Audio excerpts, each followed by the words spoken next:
Ni hao, je suis Greg le Geek ou GG pour les intimes et je vous souhaite la bienvenue pour cette nouvelle présentation du JT Geek avec cette semaine le Hyoscyan X7S Elite. Parce que voir les produits en photo c'est bien, mais les voir en vidéo c'est mieux, alors débridez-vous et découvrez tout nos tests high-tech en direct de Shenzhen en Chine. Alors on vous explique tout ça après le générique et après Pan Geek. Oh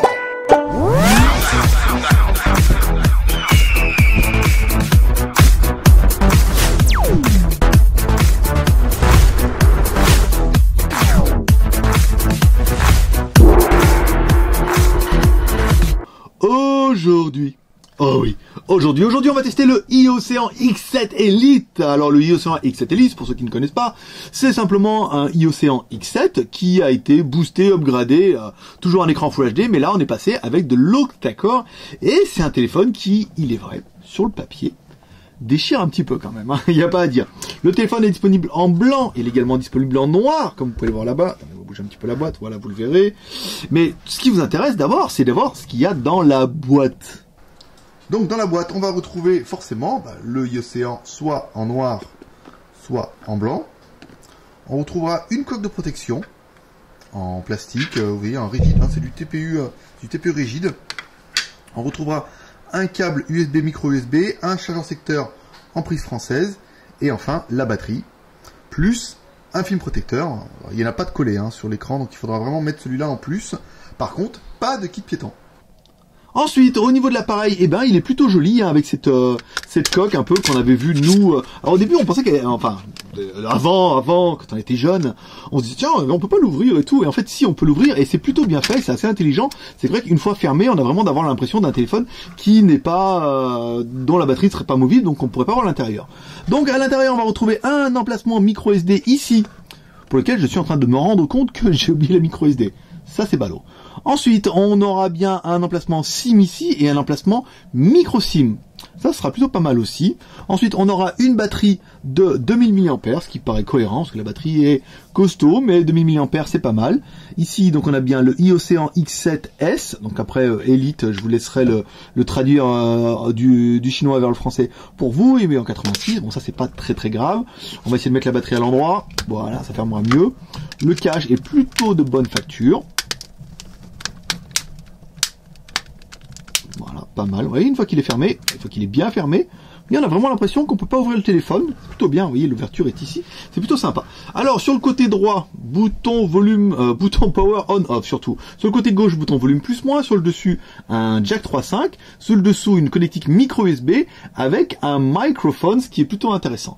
Alors, sur l'avant, on va retrouver un appareil photo de 5 millions de pixels. À l'arrière, un appareil photo de 13 millions de pixels avec un flash LED ici. Voilà. Donc un appareil plutôt sympa. Donc on va faire la mise en route, mais d'abord on va chercher une carte mémoire.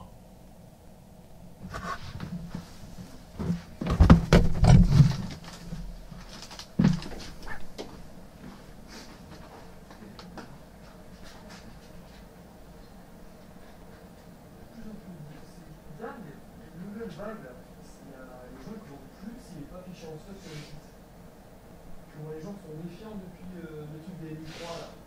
Je sais pas si ça a foutu. Parce que les sites vendent. C'est incroyable. Genre, le nombre de mecs, si vous l'avez installé, t'as vu hein, quand on fait des rapports des news, comment ça se voit. Là on a. Parce que les concurrents vendent à fond les manettes et après ils font pas en téléphone. Comme là tu vois, on est à 0, on a 90 plus. Qu'est-ce que vous allez avoir là, qu'est-ce que vous allez avoir là. Et si on en reçoit, je vais faire une mise à jour, je suis sûr que ceux qui vont tous se vendre quoi. Et c'est incroyable. Ouais, ça je veux bien le croire. Et ça, c'est à cause des autres, hein, le fait que les mecs ils vendent, et qu'après les mecs ils annulent les commandes chez les autres parce qu'ils n'ont pas les stocks. Après, du coup, ils sont un peu méfiants. Quoi,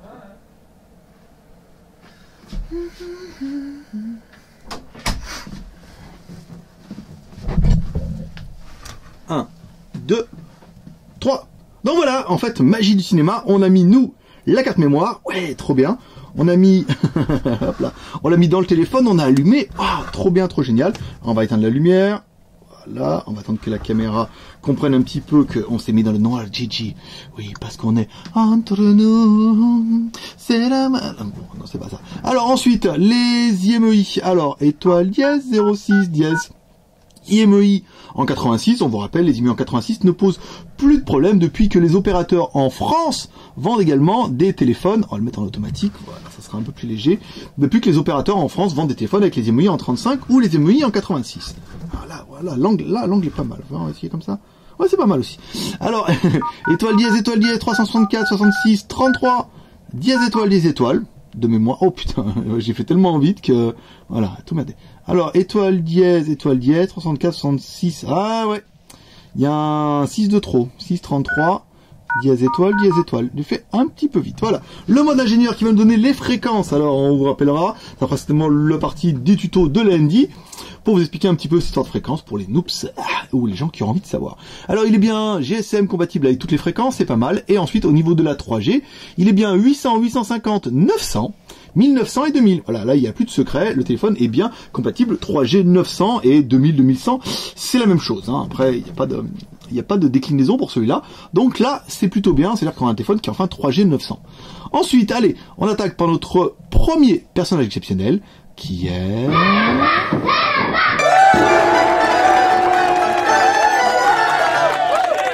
Antutu, notre maître lapin, notre lapin malin, qui va nous donner le score incroyable de la belle, 27 763. Et oui, là on est bien sur de l'octocore, donc on a un score qui déchire pas mal. Alors, attendez, je vais mettre comme ça m'évitera de me voir dans la caméra, vous m'avez assez vu. Alors, c'est bien iOcean, c'est bien X7S, il est bien sur Android 4.2 MT6592 avec un Mali 450, quasiment toujours celui-là. Appareil photo de 13 millions de pixels, les IMEI c'est bon, la mémoire, alors 2 Go de RAM, 16 Go de ROM plus ta ROM qui chausse du 32 maximum. AMT465, donc on a bien un octocore, un 8 x 1 Go 7, Mali, ARM, OpenGM, un écran en Full HD. Ouais, mes petits gars. Appareil photo, 13 millions de pixels, plus 5, ça, on l'avait déjà dit. Ici, bon, la batterie, ça ne nous intéresse pas. La version Android, pour ceux que ça intéresse, ils pourront regarder un petit peu. Voilà, on va se mettre comme ça, bien près, GG. Ici, donc on a bien le Wi-Fi, et puis tous les sensors, bon, pas super intéressant les sensors, mais je sais qu'on a des petits fans, hein, on a notre fan club de sensors qui aime bien savoir un petit peu ce qu'il y a dedans et tout. C'est un petit peu comme la LED de notification, et là je suis en train de me rendre compte que j'ai quand même encore une fois oublié mon chargeur. Non, alors attendez, je vais poser le téléphone là, je vais mettre le chargeur ici, et comme ça quand je vous ferai l'OTG, hop, je vous ferai le coup du chargeur aussi, pour voir s'il y a la notification, parce que là j'ai complètement oublié la fois, comme le retour, j'oublie plein de trucs. Alors, c'est bien un octocore, c'est pas mal, on va se faire notre petite évaluation, ici, bip, bip, bip, voilà, bip, je sais pas si vous l'avez entendu, bip. Ouais, très bien. Et ensuite, en fait, dans genre nuit, si on le demande gentiment, on fait bip. Voilà. 16 624. Mais c'était pas coupé au montage, hein. 16 624. Donc pour ceux qui veulent noter un petit peu le CPU, ben voilà. Je sais qu'il y a des gens qui s'amusent à faire des tableaux et tout sur le forum. Pourquoi pas? Alors, si on appuie sur le bouton ici, on a bien le retour de force. Par contre, pas de rétroéclairage, hein. Vous voyez, on voit bien là, ça retourne, mais pas de rétroéclairage, hein, sur celui-là. Donc, j'ai vu, peut-être c'est une option qui s'active, mais pour l'instant, sur le nôtre d'origine, il y est pas. Allez, on continue par notre deuxième personnage exceptionnel, qui est...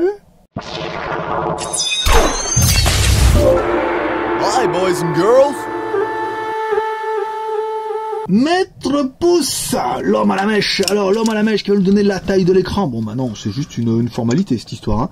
Donc, on a bien un écran de 5 pouces, ça c'est pas mal. La taille du téléphone, alors, il nous fait 140, tout pile, pas mal, assez compact. La largeur, 70 de largeur. Et pour l'épaisseur, on rentre Maître Pouce, pour qui a moins de travail. Maintenant, c'est un travail en famille. On appelle Madame Pieracoulis, ici. Donc, on vérifie bien que Madame Pieracoulis soit à 0 par défaut, c'est pas mal. On ouvre la grande gueule de Madame Pieracoulis, ça c'est bien. Ensuite on ferme, voilà, 9 mm, 8 et des schtroumpfs, hein, donc ça fait c'est bien un téléphone qui fait moins d'un centimètre. Oui, 9 mm, 8 mm 99, on va pas chipoter, hein, pas chipoter. Madame Pieracoulis n'est pas là pour chipoter. Alors ça c'est pas mal, on continue, on va se faire la RAM et non, je vous le dirai après. C'est ça. Je sais que il y a des classiques, hein. Il y a des classiques au JT Geek, hein. Alors, on y va. Les applications. Ici, encore les applications en cours. Il va la RAM. Alors, on est sur du 500 d'utilisé et 1 Go 4 de libre. Donc, on est bien sur un téléphone qui fait 2 Go de RAM. Ensuite, le stockage, ici. Donc, pour installer toutes vos applications, il vous reste 3 Go 94, qui est plus que bien. Et dans le téléphone, il reste 9 Go 67 pour installer toutes vos jeux, toutes vos musiques, toutes vos photos, tous vos films. Voilà. Donc c'est bien, donc on a bien un téléphone qui fait 2 Go de RAM, plus 16 Go de ROM, et ta ROM qui peut chausser jusqu'à du 32 Go. On vous le rappelle, quand vous aurez installé pour la ROM, les 3 Go, par exemple, c'est pour installer des applications, donc notamment les applications JT Geek. Si vous ne l'avez pas installé, vous pouvez y aller. Très très bonne application, hein. Vous voyez, on va retrouver toutes les news tous les jours, et il y a même une petite section pour les babes. Et là, je peux vous dire que la babe du jour, alors pour vous, ça sera la babe d'hier, parce qu'elle n'a pas eu le temps de mettre à jour. Regarde, pourquoi ça marche pas? Merde. Ah, j'ai l'air conne. Ah, elle rocks du panda, celle-là. Hein. Je vais vous faire un petit peu vite fait. Pendant que j'espère que ça charge. Bon, 2 Go de RAM, 16 Go de RAM, plus ta ROM qui chose du micro SD, c'est pas mal. Ah, un petit peu loin, l'internet, là, avec depuis la Chine, pas copain avec les babes. Alors, ensuite, on va faire la technique avec Z-Device. Z-Device, ici. Paf. Paf, paf, paf. Alors, l'accéléromètre. Bon, l'accéléromètre, maintenant, je veux dire, tous les téléphones longs, même le pire et le moins cher, il a. Le compas, bon, bah, ça fonctionne, c'est bien. Ici. Ensuite, l'OTG. Alors, il y a eu pas mal, vous étiez nombreux à avoir réagi concernant mon test de l'OTG sur le Zoppo. Et je veux dire, moi, quand je mets l'OTG que ça s'allume pas, ça ne marche pas. Alors, bien sûr, on a regardé sur le site. Même Zoppo nous a dit, non, mais ça marche, hein. Voilà, peut-être ça marche chez vous, mais chez nous, ça marche pas, quoi. Donc, pour nous, quand ça marche pas, ça marche pas. Comme tous les téléphones qu'on a, on risque d'avoir le même problème. Si après, vous mettez une souris, un machin, un truc, ça marche, ben, alléluia. Mais en attendant, nous, ça marche pas. Là, ça marche. Voilà. Donc, le téléphone est bien OTG. Pour l'instant, sans faute, hein, vraiment, hein, au niveau de ce e-océan, voilà. Ça les plus et les moins, ça va être tendu. Alors ensuite, la version Android, donc on a aussi une version 4.2 avec une grosse surcouche, une surcouche, hein, e-océan, qui est pas des plus jolies. Alors après, est-ce qu'on peut aller dans les thèmes? Oui, voilà, vous pourrez aller dans les thèmes et le remettre par exemple en mode système. Voilà, ce qu'on va faire tout de suite. On enlèvera cette surcouche un peu, qui ressemble fortement à la surcouche de Zoppo, hein, quand même, malgré tout. On se demande si c'est pas la même compagnie en Chine qui fait les surcouches pour les opérateurs malins. Voilà. Donc dans le téléphone, on a bien Gmail, on a bien le Map, on a bien le Play Store ici, qui est un vrai Play Store. Voilà. Talk et tout. Bon, après voilà, on a toutes les applications. À partir du moment où on a le Play Store et on a Gmail, pour nous on est sauvé. Et après tout le reste, vous pourrez le télécharger simplement et légalement en plus. Hein, pour dire, bon, c'est quand même relativement la fête. Alors ensuite, au niveau de la musique, on va regarder ce que nous donne un petit peu la petite Britney. Ici.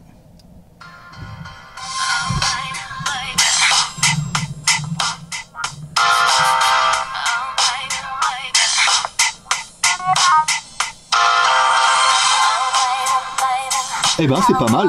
Bon, on a toujours ce petit son classique, hein, dû à la résonance du haut-parleur dans la coque, mais au niveau du médium on est bien. Au médium, ça va, on est pas mal. Les aigus, bon, ça siffle pas trop, mais on est vraiment dans le médium au médium, plutôt sympa. Un son qui est plutôt correct, mais encore une fois, c'est un téléphone et vous aurez un bien meilleur son en branchant un kit piéton, qui d'ailleurs n'est pas livré dans la boîte, qu'il faudra acheter. Mais on a des jolis haut-parleurs geek, si jamais ça vous intéresse. Alors ensuite, nos petites coréennes de chez la Publi5. Alors l'écran. Et ben l'écran, voilà quoi. Ça me rappelle un peu mon Lenovo hier. Donc le noir profond, le noir en haut et en bas assez profond. Ensuite on met le téléphone à l'horizontale. Voilà. Bon, un petit peu moins lumineux, hein, que sur le Lenovo qu'on avait pu voir hier, mais avec un contraste plus élevé, hein. Pour un écran Full HD, vous voyez, les couleurs sont pas mal, le contraste est assez élevé. Bon, peut-être la luminosité, comme elle est en automatique, il y aurait moyen de pousser un petit peu. Mais après, ça aurait tendance plus à pousser le rétroéclairage que la luminosité du LCD.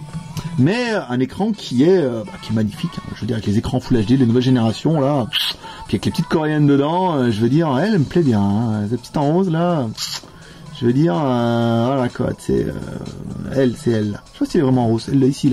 Ici. Ah, c'est celle en rose, ouais, c'est ça. Ouais, toutes, hein. En même temps, à choisir. Bon, trêve de blaguerie. On n'est pas là pour rigoler. On n'est pas là que pour rigoler. Alors ensuite, le flash, il est bien automatique. On va essayer de faire une photo. Et alors? Voilà. Ici, on va refaire une photo avec l'éclairage pour qu'on voie un petit peu la différence. Voilà. On va éteindre la lumière. Donc là, c'était avec la lumière allumée. Alors, notre appareil photo de 13 millions de pixels, eh ben, j'ai bien vibré.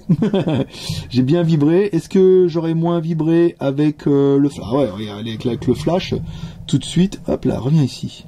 Vous voyez, avec le flash, j'ai pas eu la tremblote. Parkinson m'a laissé tranquille. Ici, bon bah, c'est plutôt pas mal. On voit bien les boules du Pangeek. si toi aussi tu regardes cette vidéo sans le son, tu trouves ça un peu bizarre. Alors comme ça on peut voir les boules du Pangeek. Oui, et avec le zoom en plus. Ouais, c'est une petite boule. Hein. Alors l'appareil photo fait bien du 12 millions de pixels, ça c'est pas mal. La photo, on peut faire des vidéos jusqu'en haute qualité, c'est bien. L'appareil photo frontal. Alors l'appareil photo frontal, je vous ai fait une belle blague la dernière fois, parce qu'en fait je regardais dans l'écran, je me suis dit tiens, on voit bien ma caméra. Et en fait, je regardais pas dans l'écran de la caméra. Là, on le voit bien, là. On voit bien le micro. On voit bien le micro ici, là. Voilà, c'était pour la plaisanterie. Donc, on a eu un petit commentaire, mais non, je l'aurais pas mis un peu à côté, l'histoire. Et l'appareil photo frontal de 5 millions de pixels. Alors, pendant que vous serez en train de découvrir ce que vous ébahis, une vidéo faite en intérieur, suivie d'une vidéo faite en extérieur, ça se passe toujours comme ça. Pendant que vous retrouverez sur le blog trois photos, une photo intérieure, une photo extérieure et une photo prise avec le téléphone, par exemple dans la boîte à lumière, la moins floue des deux. Mais ça vous pourrez juger un petit peu. Donc là, vous voyez, on voit bien le, on voit bien. Mais je me, c'était pour la blague, bien sûr. Ensuite, le GPS. Alors le GPS avec Jet Device, on a fait un test détection en 10 secondes. À 10 secondes, c'est pas mal, hein. Détection qui est plutôt correcte. Hein. Là, il n'y a rien à dire de ce niveau-là. Ensuite, alors, Internet. Alors, le Fifi, eh ben, il est comme tous les autres Fifi. On a une bonne détection, hein, vous voyez. On a quasiment, il ne manque plus qu'une barre pour être bien. Là, on cherche le JT Geek, ça va vite sur Google. Et ça va aller vite sur la page. Alors, ça nous permet d'attaquer les plus et les moins de la bête pendant qu'on charge la page Internet. Puis pendant que vous découvrirez quelques petites vidéos faites avec ma caméra, sur le téléphone et tout, parce que ça fait toujours bien pendant que je parle beaucoup. Alors nous on aurait bien aimé l'écran 5 pouces en Full HD, ça c'est top la classe. On aurait bien aimé le processeur MT6592, très très bon processeur, un octa-core, je veux dire maintenant, ils ont tout ça. On aurait bien aimé les 2 Go de RAM plus les 16 Go de ROM plus ta ROM en micro SD qu'on va aller jusqu'à 32 Go. On aurait bien aimé les 2 caméras, 5 millions de pixels à l'avant, 13 millions de pixels à l'arrière. Le téléphone est compatible 3G 900 MHz. Je veux dire, la batterie 2000 mAh, le GPS qui détecte en 10 secondes. Et enfin, mesdames et mesdames, le prix de vente à 221,90 €. Ouais, c'est plutôt bien et c'est plutôt pas cher. Alors, qu'est-ce qu'on va pouvoir lui trouver de négatif à ce téléphone? Bah ouais, c'est vrai que personnellement, pour le moment, le téléphone fait vraiment un sans faute. Hein. Alors, nous, on aura pour faire le casse-cou, on va dire, bah, il a pas le NFC. Voilà. Bon, ça, c'est juste pour dire, parce que nous, on aime bien avoir un truc qui sert à rien, c'est le NFC. Pour l'instant, c'est pas très démocratisé. Et ensuite, dernier point négatif qui va rester vraiment sur la liste, parce que c'est vraiment pour en trouver, parce que le téléphone, vraiment, au niveau du cahier des charges, il est quand même relativement parfait. Vous avez vu qu'au niveau de la découverte et tout, il est quand même plutôt bien. C'est la mauvaise image de iOcéan. On a eu une assez mauvaise expérience avec iOcéan, avec les premiers, où les téléphones sont quand même tombés en rade assez vite à cause de la ROM qui était pas assez aboutie, et ensuite un SAV qui était quand même juste débordé. Parce que comme les téléphones revenaient tous, le SAV avait du mal à gérer, donc c'était un peu le bordel. Donc à cause de ça, on avait vraiment décidé d'arrêter la marque iOcéan. Et la marque iOcéan, mais non, c'est bon, on a appris notre jeunesse, vous comprenez, on a commencé, on était débordé. Puis comme on était un peu dans le même cas qu'eux, où nous, quand on a commencé Skyphone, on s'est vite fait déborder aussi, et tout n'a pas tout été parfait. Même si on a toujours fait le travail, et ben eux aussi, ils ont fait le travail, mais ça n'a pas toujours été des plus rapides. Donc ils ont dit ouais, mais maintenant ça va mieux, donc on a décidé de relancer l'expérience et de leur laisser une chance, parce que beaucoup de clients nous ont relaissé une chance, donc c'était normal qu'on fasse la même chose avec iOcéan. Donc voilà les petits geeks, c'est tout pour aujourd'hui. Si vous avez aimé cette vidéo, vous pouvez nous soutenir et encourager avec les 3 R. Le R de share en partageant cette vidéo sur les réseaux sociaux. Le R de commentaire en laissant un commentaire sur cette vidéo ou sur le JT Geek pour dire ce que vous pensez de ces téléphones. Et le commentaire de pouce bleu, parce que ça fait toujours plaisir et parce que nous on aime bien. Vous retrouverez tous les liens de cette vidéo directement sur YouTube ou sur le blog JT Geek dans la journée. et ça sera tout pour aujourd'hui. Voilà, c'était Greg le Geek, ton pote chinois, le blogueur le plus débridé du web, le seul blogueur un peu loufoque, un peu décalé, complètement frappé, mais que vous allez kiffer. Oui. Voilà mes petits geeks, allez, paix et prospérité, à demain, bye bye.